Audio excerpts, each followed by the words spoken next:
Hey, it's Joe Lyons, and I wanted to review scraping data out of a table and doing a better job of grabbing the data instead of using. I used to use like regex I'd get the whole table and I would start parsing it, and it was a very cumbersome thing. It took a lot of time. And once you understand the DOM is the structure, the document object model of the table, and understand tags, especially in this case, the table tag, and the table rows and the TD and THs, TRs. I guess TH, I guess is decremented.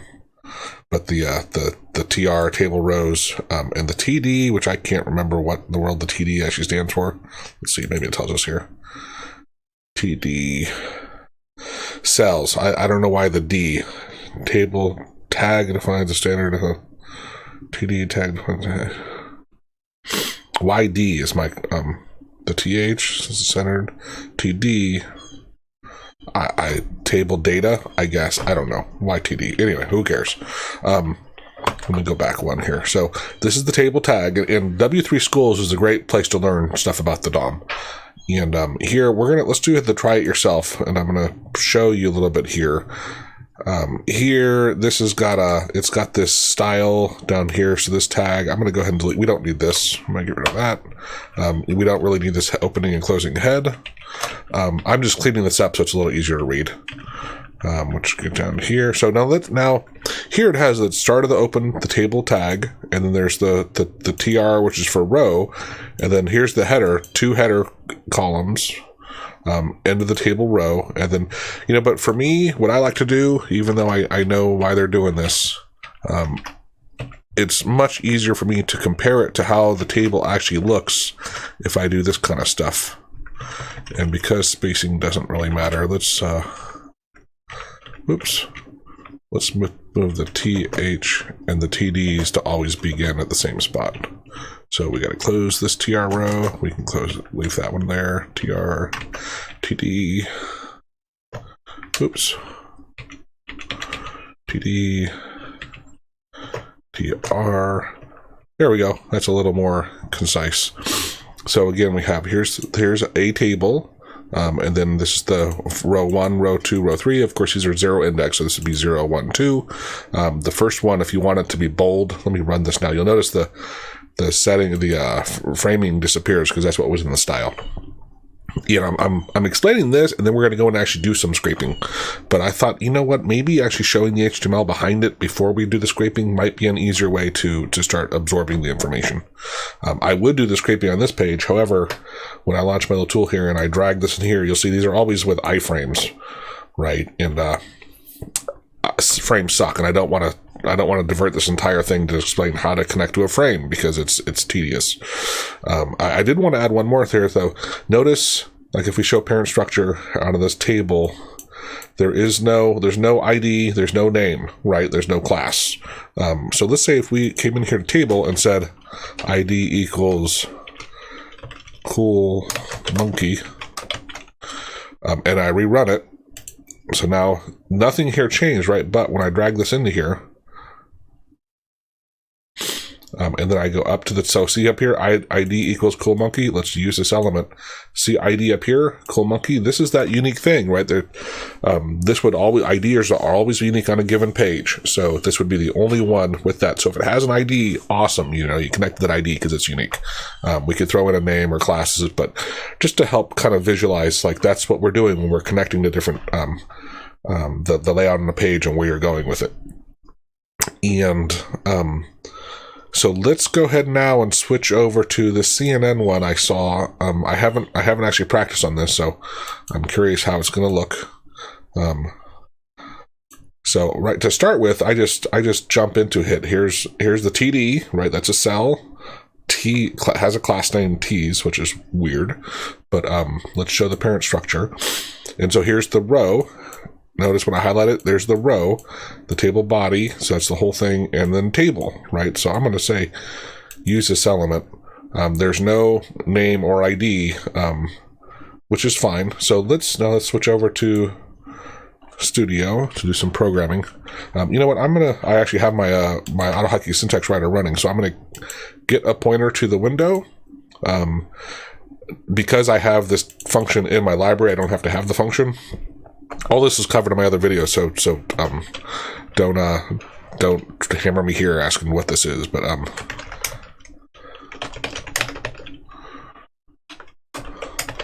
I will do some annotating though. So now, let's say message box. We're gonna make it where we can just display a variable here, and then let's do PWB because that's the pointer to the total page, right? Get element by ID. Oh, actually, was there? There was no. There is a class which we could try, but let's just do get element. Oh, you know what I forgot was document.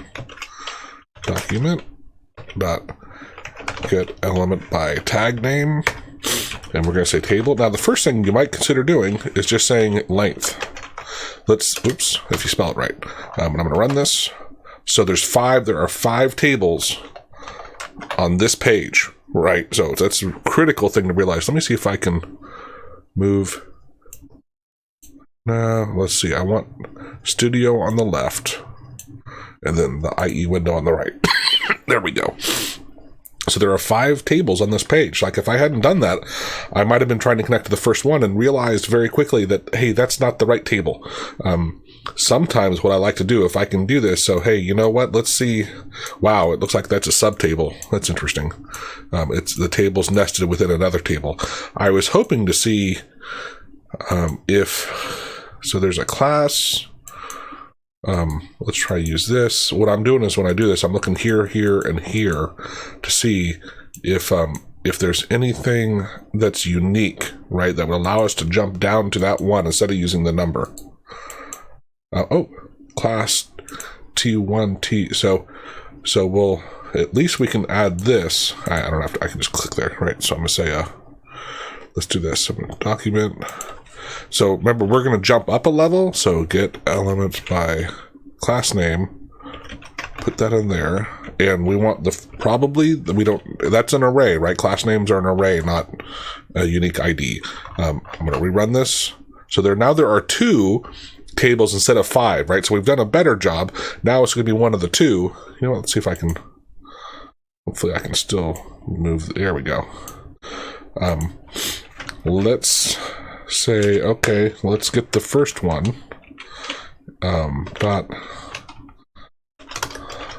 This is going to look a little crazy, but okay, so it's not, that's the first one, and that's pretty clear that's not the one we want. If we really looked at it, we'd probably see, it looks like maybe that's, I don't know, maybe it's up in here, I guess? Yeah, up in here. So let's change this, so 0 is the first, so let's change it to 1. Now, by default, this really should be it, right? Yep, here's all that data. And again, this is where before I used to say, oh, here it is. Now I'm going to loop over, I'm going to parse over each row, and I'm going to look for numbers and use a regular expression and parsing out. And holy cow, it was a lot of work. It was ridiculous. So what I might want to do is then say, you know what, let's get a pointer to that table so we don't have to keep using this really long thing. So I'm going to delete that. I'm going to say tab instead of table. No, it doesn't matter, right? I'm just creating a shortcut, basically an alias to that table so I can connect directly to it. And now let's do message box. And now, again, there's the pointer to that, so tab. And then let's say if the first row is going to be, so get elements by tag name.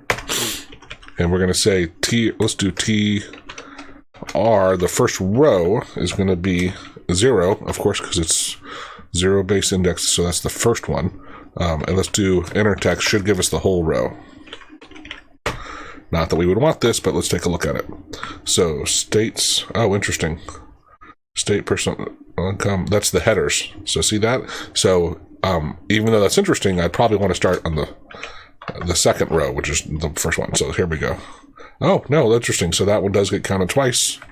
Good. This is good to learn, right? So 2. There we go. So let's go ahead and move this guy out of the way. New York, and then now it's all the inner text, so it's getting everything got in together. But now that I have that, and what I might even do is say row, because now we have that. So let's say row equals this. So now we have a pointer to that row, and then we're going to say message box row dot get elements by tag name, because we're going to break it down by each TD, right? So this is going to be TD, and let's do the first one, which should be, I think, New York. Oops, not HTML. Here we go, run that.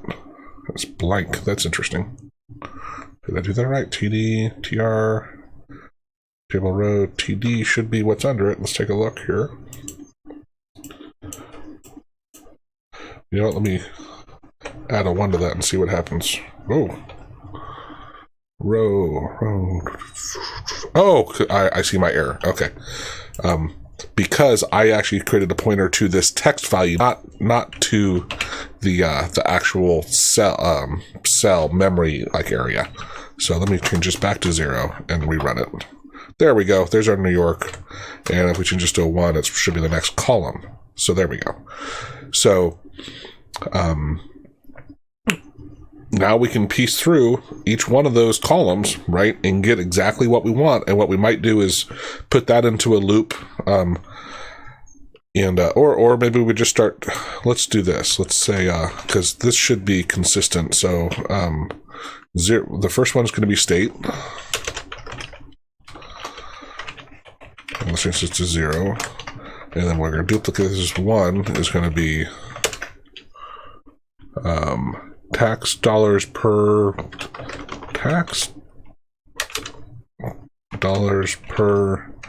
thousand. It should be a legitimate. Oh, I don't know if a dollar sign can be like text. Okay. And then, so that's the second one. Let's do the third. Rank. And we're just going to get this. So this will be the third column. Remember, we're doing columns here, right? Oops, I say third, but it's the second because it's 0 indexed. So I'm going to run this. We'll get 3 message boxes. First one's New York. Next one is that tax dollars per rank, per thousand, sorry. And then the rank is 1.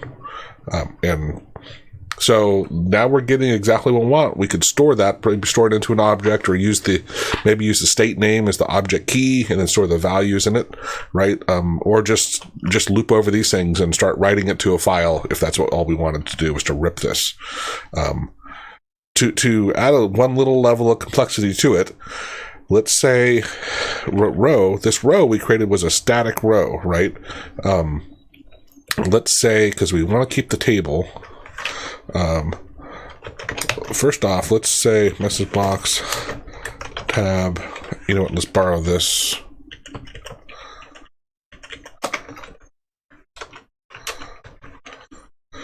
And let's say length. What I want to do is to get a list of how many rows there are. So there's 53 because we noticed the first 3, and then there's 50 states, which is great. Usually I have my hotkeys for exiting and reloading, so I'm keep trying to hit them, but I didn't want to confuse anybody. So we know this would be 53. Now we also we're going to want to. Oh, you know what? I want to leave that there.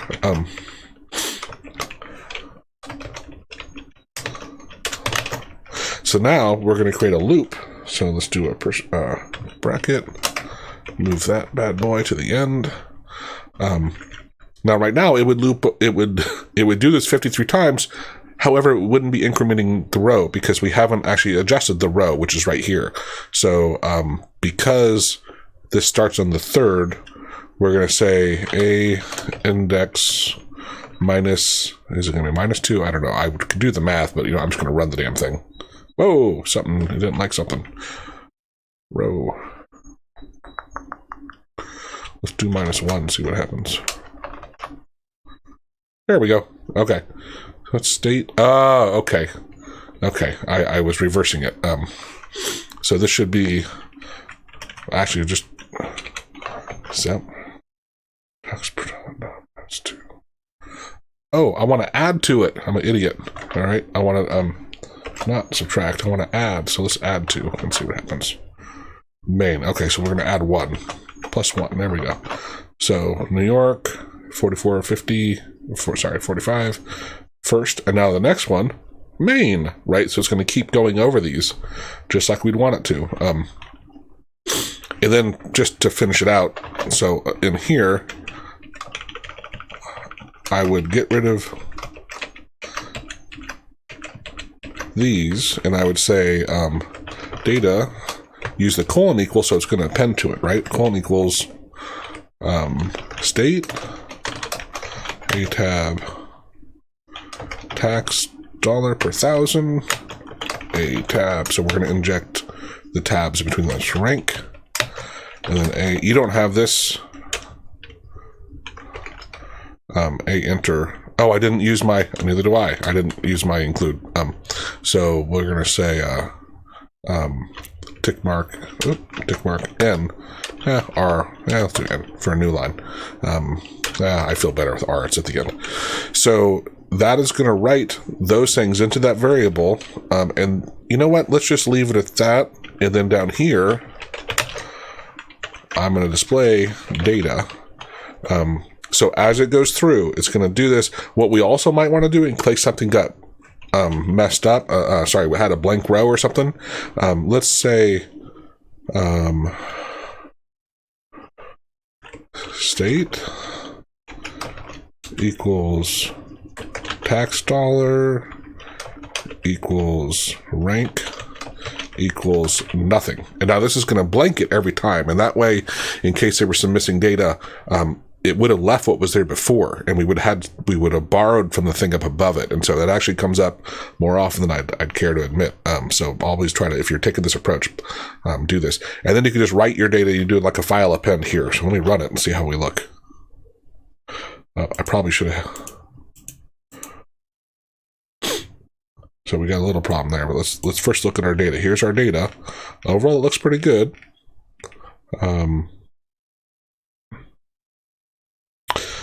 surprised there was an error, but hey, you know what? We got our data. What's the bottom one? Is it Tennessee? It is Tennessee. Oh, you know what? I think this is it right here. Let's do -1. Let's see if that. Nope. Tax dollar.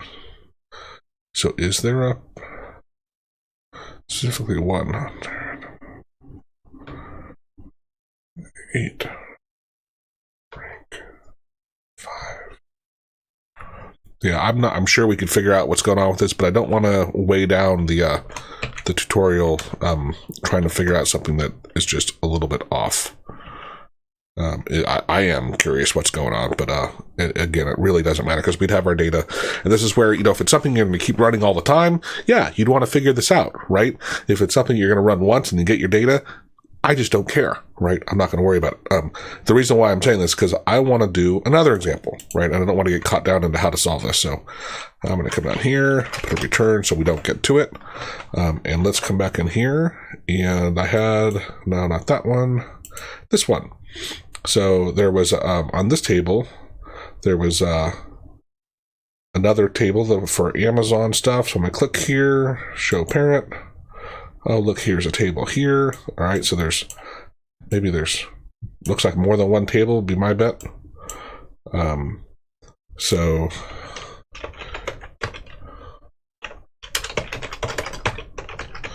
get almost by tag name, table dot length.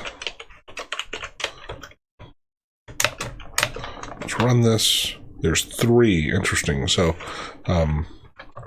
let's see what the first one has in that length. 0 dot enter text. So that looks like that happens to be the right one we want. And again, we would just start looping over it. Now, I do have in my script writer something for working with tables. So and go search my main web scraping page for this syntax writer. So get elements from page. If you look under this miscellaneous, get loop over table. So that just dumped in a bunch of stuff. However, let's see here. So here's the table length. This is going to give you a kind of how many lengths I think. Let's run it. So this says basically there were 3 lines. Let's go for the first one, and bam, that got us the data. There's the open bid date range. So see our data. We can close this guy too. So we can see it right here, right? So that was that data. And this is just an example of, let me run it again. If I said the second one, get the second table, it would be the stuff to the right of that one. So it should be this one, I'm guessing. Yeah, there we go. So it's that data. Right now, obviously we would want to build this where we could export it or do something with it. But it is pretty darn. Tables are amazing, and you can get exactly what you want, and there's no reason to be trying to use a big regular expression or something to parsing it. So I hope that helps. Again, look on my, let me get up Chrome here, my main page on web scraping.